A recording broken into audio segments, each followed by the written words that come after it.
Hey, hello everybody. I hope y'all having a wonderful, blessed, enjoyable day or evening, wherever you are on this fantastic orb of ours called Earth. I want to talk about how churches have drastically changed from the 1980s.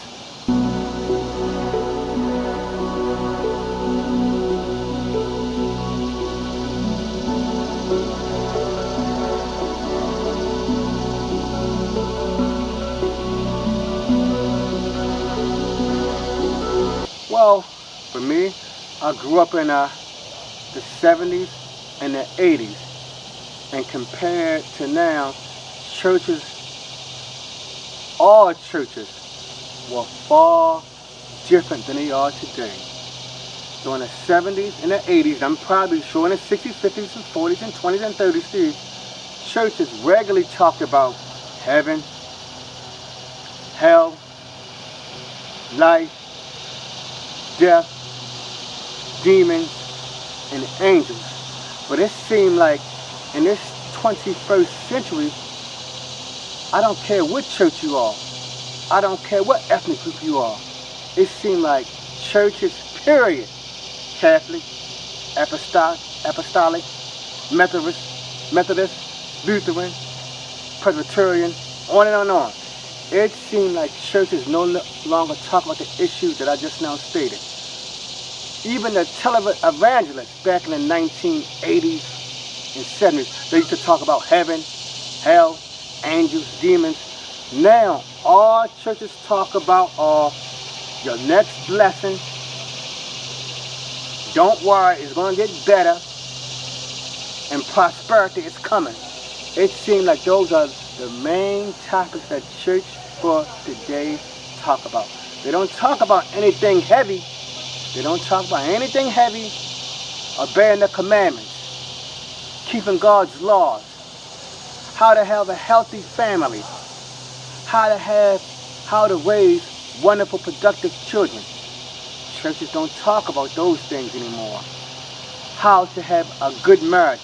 Those things are long, long gone things of the past. Like I said, always it seems like churches and television evangelists, television pastors, television bishops, whatever you want to call them, they talk about it's going to get better. The blessing is coming. Don't worry about your enemies because you're going to get the last laugh and you're going to be all right. So, what I'm going to talk about, the things that I noticed most churches don't have. Now, I will be true on this. I will be precise. If you read the book of Revelations, which I have, Jesus, he did have to admonish those 7 churches. So, even thousands of years ago, 2,000 years ago, churches still had their issues. So, they wasn't much better then. Jesus had to talk to 7 churches about you lost your first love. You got a cold heart. You don't treat the widows and the orphans right. So Jesus, even back in his day, had to admonish the church. So I guess what I'm going to be talking about are topics to admonish the church like Jesus has. So, as I said earlier, all churches want to do now is tickle your ear. They want to tickle your ear. They want to tell you things that make you feel good. In the Bible, God say things that don't make you feel good. Like for instance, the Catholic Church, they like to talk about turn the other cheek. They never talk about how people in the Bible got upset and violent. David was a man after God's own heart, but he did stuff to his enemies. Abraham was called God's friend. But Abraham, when it was time to go to war, Abraham was able to go to war to save his nephew Lot. But churches seem like they want to keep us poor. They love to say turn the other cheek. They don't talk about when Jesus flipped that money table over or when he got an attitude with his apostles. They don't talk about that. They want us, churches want to keep us poor and subservient. So, here's my first one. Churches no longer stress love one another anymore. They don't talk about loving your neighbor, love your wife, love your children, love the people in your community. How many times have you heard churches talk about love one another? That's a thing of the past. They don't talk about that. They talk about love yourself. They say that. They focus all their attention on you, not how you can benefit other people. Number 2. Now, I'm giving up a point as an African American. They do not stress the black people, does not stress why are blacks scattered all over the planet? Why are black people in America? Why are black people in Europe? If you read your Bible closely, my good people, the Bible does reveal why we have been scattered. All we love to talk about for black people, definitely in the United States, is just the civil rights era. We just want to talk about our time in America. No one ever talk about what were you before you came to America. Black History Month. We talk about Harriet Tubman, her Underground Railroad. Martin Luther King, they love talking about I Have a Dream speech. They like to talk about Carter G. Woodson, the educator. George Washington Carver, making those peanuts. They just like to talk about life here in America. Now, there's nothing wrong about talking about Harriet Tubman, Martin Luther King, on and on and on. But they never talk about God. He's the one who exiled us all over the planet. But they never explain why did God do that. As I said, we like to stop at slavery, and we don't go no further than that with black history. Slave, civil rights, eating at the lunch counter, having 3 students go to a non-integrated school. That's all we talk about. We don't talk about what were we before we got off that ship.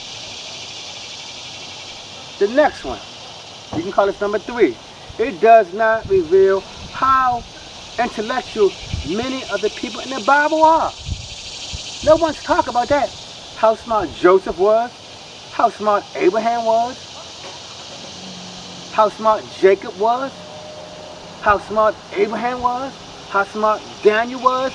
They don't talk about that to build the students, the children up in the church. If you told the church children how smart those people in the Bible were, you can galvanize them, the young people, to try to get A's and B's in the class.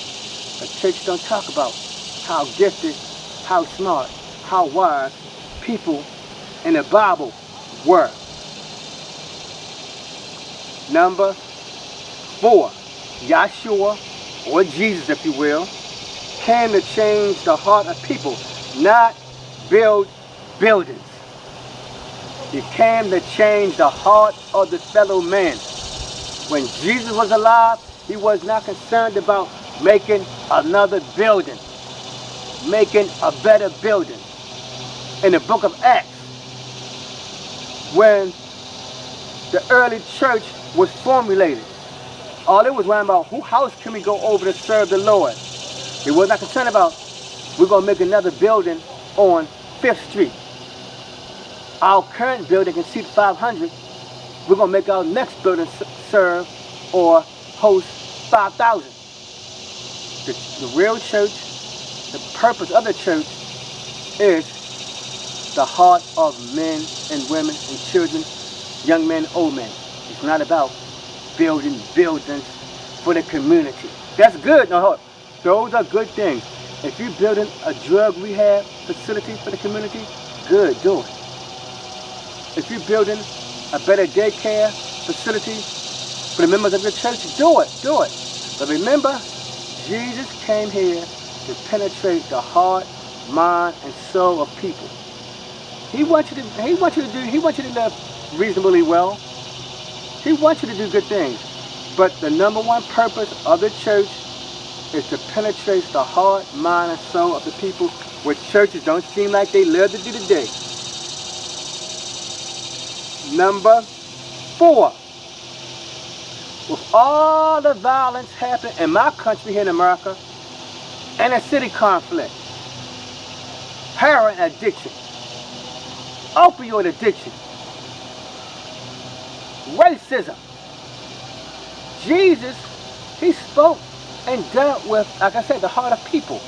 He cared about the prostitute. He cared about the orphan. He cared about the drug addict, the gambler. But it seems like churches today, whenever we hear something on the news about the drug epidemic, I never see not one priest, pastor, or bishop get on the news and say, this is how we're going to try to subdue or alleviate this opioid addiction. These are strategies that we, the minister of the Muslim church, the synagogue, the Protestant churches, these are things we're going to do to help our members to overcome inner city conflict, to overcome heroin addiction, to overcome opioid addiction. Like I said, do churches really talk about them things? Do they seem like they truly have their finger on a heartbeat of the community? I'll let you give me your answer. I already had mine, but that's my own personal opinion. The next one on the list, Bible repeatedly stressed to study. Over and over in that Bible, it says study to show thyself approved. But no, since people don't study, many times in the Bible, God calls people stupid, dumb, and they lack wisdom because they don't want to study the Bible. The priests don't say study the Bible. I don't hear them saying in the pulpit. And I've been to Catholic churches. The bishop, I don't hear them telling people, study your Bible. The pastor, I don't hear the pastor saying, read your Bible.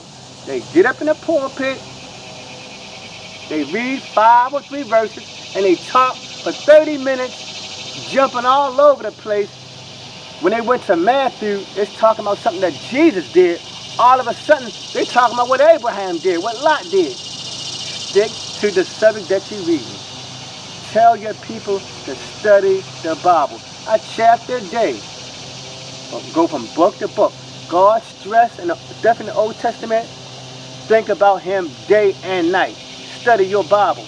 It wasn't called the Bible back then. I think it was called the Torah. But study day and night. Think about your God. Think about his goodness. Think about all the wonderful things he's done for you. And he's done a lot. He's done a lot for us. The next one on this list, most churches today, they do not truly speak about God's or Yah's true nature. All they're stressing about is his love. He loved you. He cared for you. He's hoping for you, which is true.